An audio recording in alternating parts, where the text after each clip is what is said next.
Mancing gelak tawa, Trump tanya jumlah istri Presiden Suriah. Ariana Grande diserang fans saat premier film di Singapura. Staf hotel adu cepat di Olympics Housekeeping ke-25 di Las Vegas. Halo pemirsa, selamat datang di Mata Dunia, program yang mengupas berita dan peristiwa global dari berbagai belahan dunia. Saya Ajeng Tiara akan menemani Anda berikut berita selengkapnya.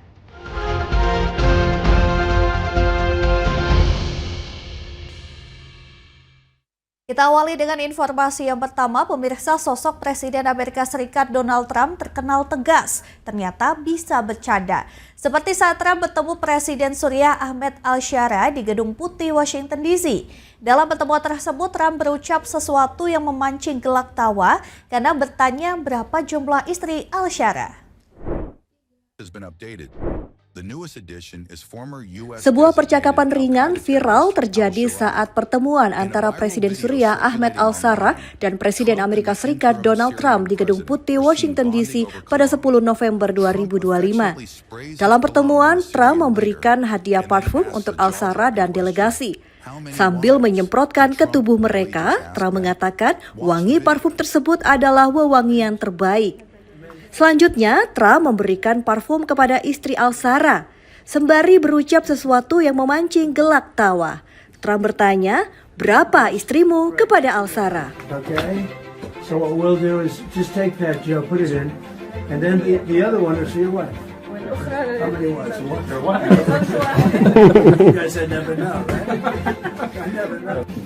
Ini adalah kali pertama Al-Shara ke Amerika Serikat. Sebelumnya, Amerika Serikat mencabut status teroris terhadap Al-Shara dan menyatakan siap bekerja sama dengan pemerintahan baru Suriah. Trump dan Al-Shara sudah bertemu 2 kali, yaitu pada Mei lalu di sela pertemuan Dewan Kerjasama Teluk dan dalam jamuan makan malam Majelis Umum PBB pada September. Al-Shara menggulingkan rezim Bashar al-Assad hampir setahun lalu. Sejak itu, ia berupaya mengubah citra dari jihadis menjadi pemimpin negara berdaulat. Salah satunya dengan melakukan kunjungan ke berbagai negara. Dikutip Reuters, Trump menyinggung masa lalu Al-Shara yang berat. Menurut Trump, masa lalu tersebut menjadikan Al-Shara memiliki peluang saat ini.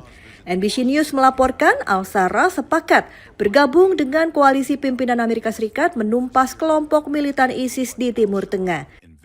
Suriah diizinkan membuka kembali kedutaannya di Washington.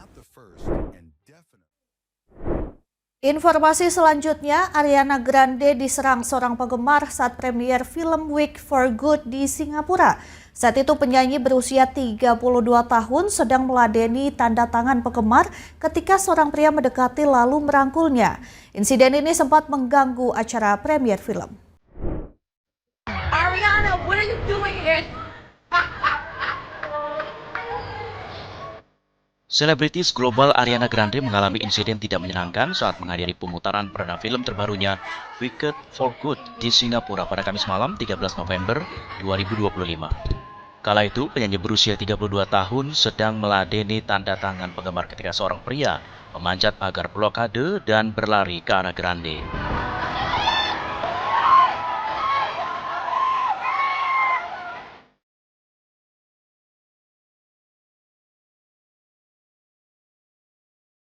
Laki-laki tersebut kemudian merangkul pundak sang penyanyi sambil meloncat ke girangan. Beruntung, Cynthia Erivo, rekan Ariana Grande dalam film Wicked for Good, langsung mendorong tubuh pria tersebut. Michelle Yeoh berusaha menenangkan Ariana Grande. Petugas keamanan mengamankan pria tersebut dan menjauhkan diri dari area acara. Insiden sempat mengganggu acara premier film dan menjadi sorotan media serta penggemar. Mengutip dari page Chic, fans menyerang Ariana Grande adalah Johnson Wei. Pria ini dijuluki fans gila, ia pernah melakukan aksi serupa kepada Katy Perry hingga melalui Instagramnya @pijamaman, Wen mengaku bangga dan mengunggah aksinya. Dear Ariana Grande, terima kasih sudah mengizinkanku bergabung di Yellow Carpet bersamamu. Demikian keterangan yang disampaikan oleh Wen. Johnson Wen mengungkapkan sempat diamankan petugas keamanan dan dibebaskan polisi setempat.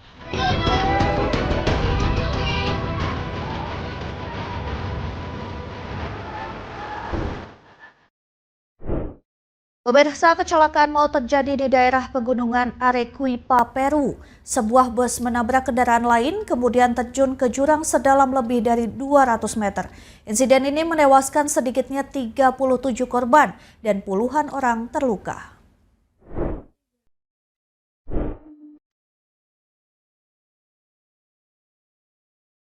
Sebuah bus mengalami kecelakaan menelan korban jiwa dan luka di wilayah pegunungan di Arequipa, Peru Selatan pada Rabu dini hari 12 November 2025 waktu setempat. Otoritas wilayah Arequipa menerangkan saat itu bus bertabrakan dengan sebuah truk pick-up lalu keluar jalur di tikungan kemudian terjatuh ke jurang sedalam lebih dari 200 meter mencapai tepi Sungai Ocona. Bus tersebut berangkat dari Cala dan menuju Arequipa. Lokasi kecelakaan di jalur utama Panamericana Sur Highway terkenal memiliki tikungan tajam serta medan sulit dilalui. Pihak berwenang setempat menerangkan sedikitnya 37 korban meregang nyawa dan puluhan orang terluka. Tim penyelamat kesulitan mengevakuasi korban dari dasar jurang lantaran medan terjal dan berbatu. Pemerintah menginvestigasi penyebab kecelakaan. Penyelidikan awal faktor kecepatan tinggi dan medan curam diduga biang kerok dari kecelakaan. Kecelakaan lalu lintas di kawasan pegunungan Peru kerap menelan banyak korban. Kondisi geografis yang menantang, jalan kurang terawat, serta pengawasan terbatas membuat angka risiko kecelakaan tinggi di negara ini.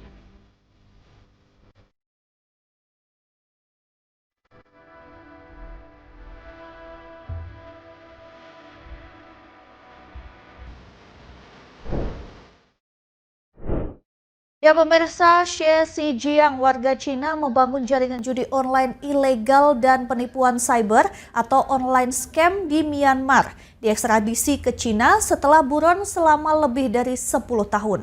Bos besar judo sekaligus scam skala internasional itu ditahan di Thailand sejak 2022.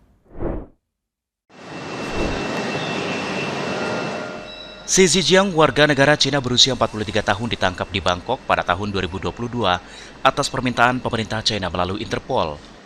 Pemerintah Cina menuduh Xie Zijiang mengoperasikan jaringan judi online ilegal besar-besaran secara internasional dan penipuan cyber atau online scam di Myanmar. Bos besar judul sekaligus scam itu ditahan di Thailand sejak 3 tahun lalu. Mr. Chen, do you want to say something? How do you feel? Do you want to say something? Pengadilan Thailand memutuskan ekstradisi Xie Zijiang pada Mei 2024 dan keputusan itu dikukuhkan lagi pada Senin 10 November 2025 setelah tim kuasa hukumnya mengajukan banding. Polisi menyatakan permintaan pemerintah China terhadap kasus ini merupakan prioritas tinggi.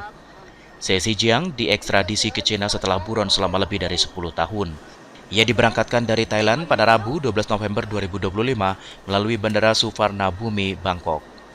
Xie mendapat pengawalan ketat dikawal 2 petugas keamanan dan meninggalkan kantor polisi bandara. Dalam beberapa bulan terakhir, China memperkuat penindakan sindikat penipuan termasuk menjatuhkan hukuman mati kepada beberapa pelaku utama dari kelompok kejahatan terorganisir. Ekstradisi ini terjadi menjelang kunjungan kenegaraan bersejarah Raja Thailand ke Beijing. Ini kali pertama Raja berkuasa melawat ke China dan dianggap sebagai simbol penguatan hubungan bilateral kedua negara. Diketahui, wilayah perbatasan antara Thailand, Myanmar, Laos, dan Kamboja kini dikenal sebagai pusat penipuan online dan perdagangan manusia. PBB melaporkan miliaran dolar diperoleh dari eksploitasi ratusan ribu korban yang dipaksa bekerja di pusat-pusat penipuan tersebut.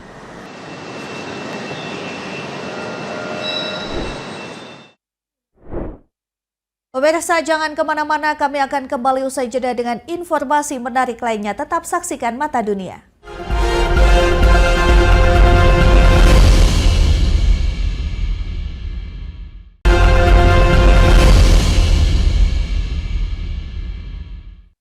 Terima kasih Anda masih bersama kami, pemirsa. Masinis kereta San Francisco Municipal Transportation Agency atau SFMTA Amerika Serikat tertidur saat bertugas. Akibatnya kereta melaju dengan kecepatan tinggi hingga lebih dari 80 km per jam dan nyaris menabrak mobil.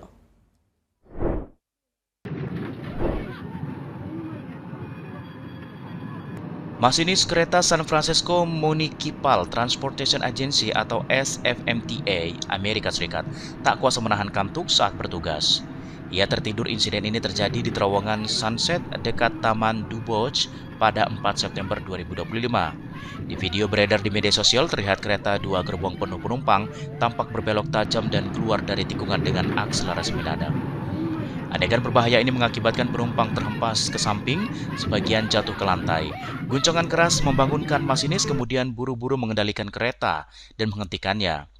Ia lalu berdiri dan mencoba menenangkan para penumpang yang panik. SFMTA menyatakan tidak ditemukan kerusakan atau gangguan pada sistem kereta maupun jalur rel. Investigasi internal menyimpulkan insiden ini murni disebabkan kesalahan operator akibat kelelahan. Beralih ke kabar lain, pemirsa, ajang Housekeeping Olympics kembali digelar di Las Vegas. Kompetisi tahunan ini mempertemukan tim-tim dari berbagai hotel dan rumah sakit yang menunjukkan keterampilan menjaga kebersihan dan pelayanan kelas dunia. Bertempat di Michelle Bob Ultra Arena Kompleks Mandalay Bay, Las Vegas menjadi tuan rumah Olimpiade Housekeeping tahunan ke-35 yang diselenggarakan MGM Resort pada 10 November 2025. Ada 10 tim bersaing dalam berbagai lomba penuh energi. Acara ini menampilkan keterampilan para petugas kebersihan, mulai dari lomba pel estafet, lomba vakum, hingga kompetisi tari yang meriah. Housekeeping Olimpik tahun ini memiliki 6 kategori utama, yaitu kompetisi merapikan tempat tidur, balap vakum, lempar bantalan penyangga, relay pail, tantangan eksekutif, dan kompetisi tari semangat. Penyelenggara menegaskan acara ini bukan sekedar ajang kompetisi, melainkan bentuk apresiasi terhadap peran penting para petugas ruang tamu dan tim dinas lingkungan hidup. Mereka dianggap berperan besar menjaga standar layanan kelas dunia di Las Vegas. Peserta dari berbagai institusi ternama seperti MGM Grand, Park MGM, Bellagio, The Cosmopolitan of Las Vegas, Mandalay Bay, Luxor, Aria, Vdara, hingga Resort World. Di sini ada perwakilan juga dari rumah sakit dan perusahaan Staples.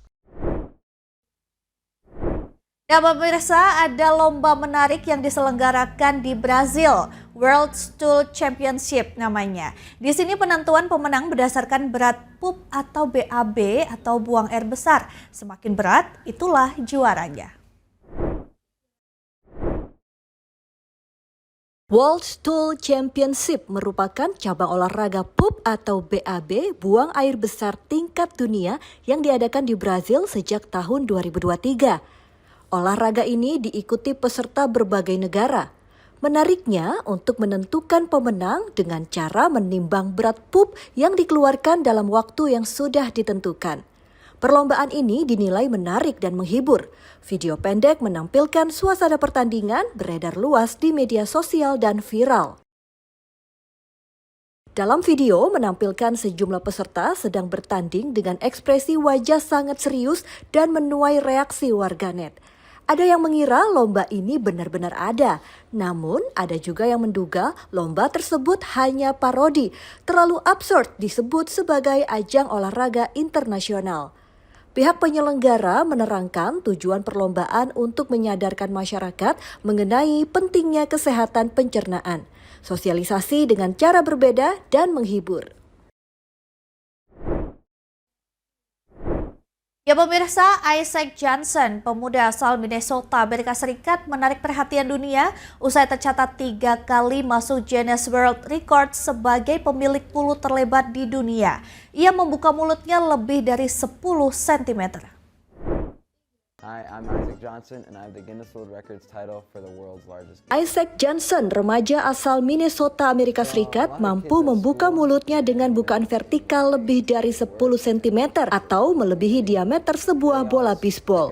Keunikan yang dimiliki Isaac membuatnya viral di media sosial dan mengantarnya ke berbagai acara televisi internasional. Isaac pertama kali meraih rekor tersebut pada tahun 2019 saat berusia 14 tahun. Tak lama kemudian, gelar tersebut direbut Philip Angus dari Pennsylvania. Isaac tak menyerah dan terus berlatih memecahkan rekornya. Pada Oktober 2020, Isaac berhasil merebut kembali gelar tersebut dengan catatan bukaan mulut sebesar 10,75 cm. 2 tahun kemudian, Isaac kembali memecahkan rekornya saat tampil di sebuah acara televisi di Milan, Italia. Keberhasilannya membawa Isaac ke panggung internasional dan mengubah keunikan fisik yang sempat membuatnya tidak percaya diri dan kini menjadi sumber kebanggaan. Isaac mengaku terinspirasi dari Bernd Smith, pemegang rekor sebelumnya dari Jerman yang memiliki bukaan mulut sebesar 8,8 cm. Menurutnya, semua orang memiliki kelebihan masing-masing. Kalau kamu yakin, temukan bakatmu dan jangan ragu untuk mencoba. Demikian pesan Isaac. Guinness World Records title for the world's longest skate. Informasi berita lainnya akan kami sajikan usai jeda berikut ini. Tetaplah bersama kami.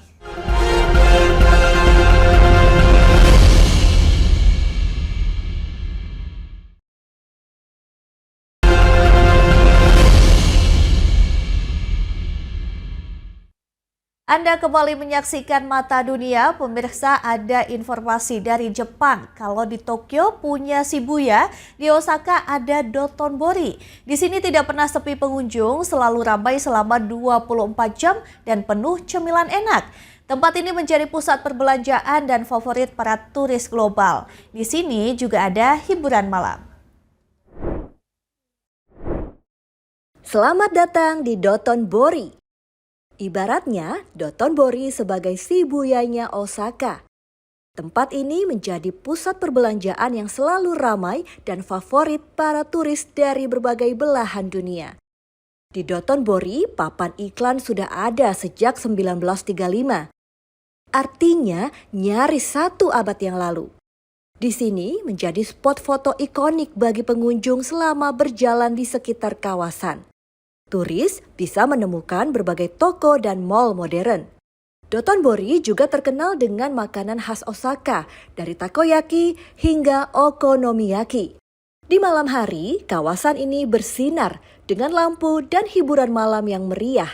Di sekitar Dotonbori ada destinasi menarik, seperti Tombori River Cruise yang memungkinkan pengunjung menyusuri sungai dan menikmati perspektif kota dari air. Tempat ini menjadi kombinasi sempurna antara shopping, makanan, dan hiburan. Ya, kabar selanjutnya, pemirsa, Cinemark mempromosikan film sequel ilusionis Now You See Me, Now You Don't menggunakan trik sulap. Trik Popcorn Bucket edisi spesial namanya. Di sini bucket didesain persegi menyerupai tempat popcorn biasa, namun dilengkapi kotak ajaib yang memungkinkan popcorn di dalamnya seperti menghilang saat pintu depan dan belakang dibuka. Bucket ini dijadikan souvenir bagi para penonton film. Berbagai cara dilakukan untuk mempromosikan film menggait penonton. Cinemark menggunakan trik sulap merilis film Now You See Me, Now You Don't. Cinemark memperkenalkan trik popcorn bucket sebagai merchandise film saat merilis film Now You See Me, Now You Don't. Trik popcorn bucket mereplikasi sulap. Bucket ini bukan sekedar wadah makanan ringan, melainkan properti sulap mini. Desain bucket memungkinkan pengguna memasukkan popcorn. Isinya seolah-olah lenyap melalui ilusi visual. Hal ini bertujuan meningkatkan pengalaman sinematik penonton sebelum mereka memasuki teater. Film Now You See Me, Now You Don't mengisahkan kelompok pesulap yang dikenal sebagai Four Horsemen. Mereka terlibat serangkaian pencurian rumit dan penuh trik melawan batas-batas logika. Produksi ini disutradarai Ruben Fleischer yang dikenal melalui karyanya di film-film seperti Venom dan Zombieland. Film Now You See Me, Now You Don't tayang perdana pertengahan November 2025 menjanjikan petualangan penuh ketegangan dan kejutan tak terduga. Di alur ceritanya, para pesulap menghadapi tantangan dan lawan lebih cerdas. Film ini digawangi aktor-aktor ternama diantaranya Jesse Eisenberg, Woody Harrelson, Dave Franco, dan aktor legendaris Morgan Freeman. Pemirsa, aktor Jesse Eisenberg menyatakan niat mendonorkan salah satu ginjal kepada orang tidak dikenalnya. Eisenberg mengaku sudah memikirkan keputusan tersebut sejak 10 tahun lalu. Fun we have on these movies. The director of the movie, we always say like the hardest job on this movie. Aktor Jesse Eisenberg mengumumkan akan mendonorkan salah satu ginjalnya kepada orang yang tidak dikenalnya. Hal tersebut disampaikan Eisenberg saat wawancara dengan NBC. Keputusan diumumkan Eisenberg pada akhir Oktober 2025 menurut laporan People. Laki-laki berusia 42 tahun ini akan menjalani prosedurnya pada pertengahan Desember 2025 melalui program donasi hidup non-direktif. Sistem di mana pendonor tidak mengenal penerima dan proses pencocokan dilakukan oleh lembaga medis. Lebih jauh, Eisenberg menyatakan tidak tahu pasti alasan pribadi di balik keputusannya. Ia merasa terdorong melakukan sesuatu yang berarti bagi orang lain.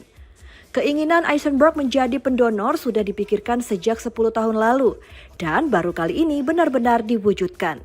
Menurutnya, proses donor ginjal relatif aman dan bisa menyelamatkan banyak nyawa. Ia berharap semakin banyak orang mengetahui betapa penting donor organ dan berani mengambil langkah serupa. Eisenberg menyebut semangat dan idealisme banyak dipengaruhi oleh sang istri Anna Strord yang dikenal sebagai guru dan aktivis sosial. Selain itu, mendiang ibu Strord turut menginspirasi keputusan tersebut. Sang ibu pernah mengelola tempat penampungan bagi korban kekerasan dalam rumah tangga. Lembaga tersebut hingga kini didukung Eisenberg dan istrinya. Eisenberg berharap bisa menebarkan nilai kepedulian dan kemanusiaan yang lebih luas. There's no person who wants to be the center of attention. And it's very unlikely that you should have a group of people who all... Ya pemirsa, 20th Century Studios merilis trailer teaser The Devil Wears Prada 2. Video berdurasi 51 detik membetot perhatian publik. Video cuplikan singkat ini menampilkan sosok perempuan memakai sepatu hak merah berjalan anggun menuju lift. Film ini kembali menghadirkan bintang utama Meryl Streep dan Anne Hathaway.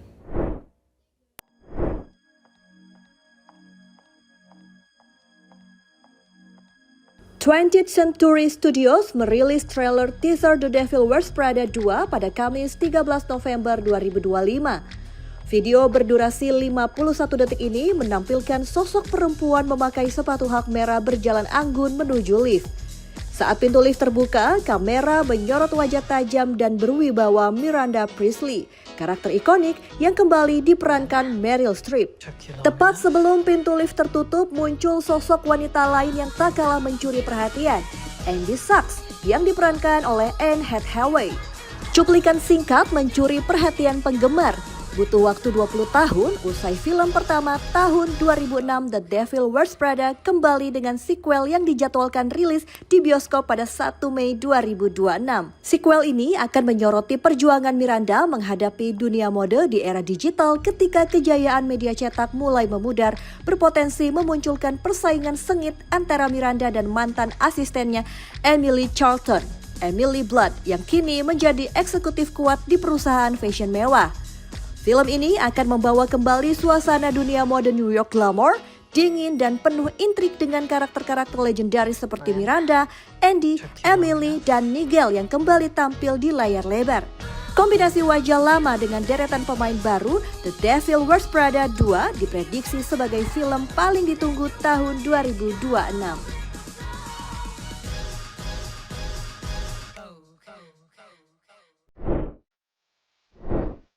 Pemirsa, demikian Mata Dunia kali ini. Terus saksikan berita Nasional TV. Saya Ajeng Tiara beserta kru yang bertugas pamit undur diri. Terima kasih dan sampai jumpa.